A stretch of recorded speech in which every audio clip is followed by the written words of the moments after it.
Lolo.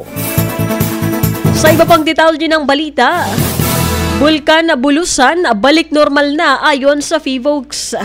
Nasa linya si Megapo Patrol number 36, RG De Chavez. Bicol Network News Report!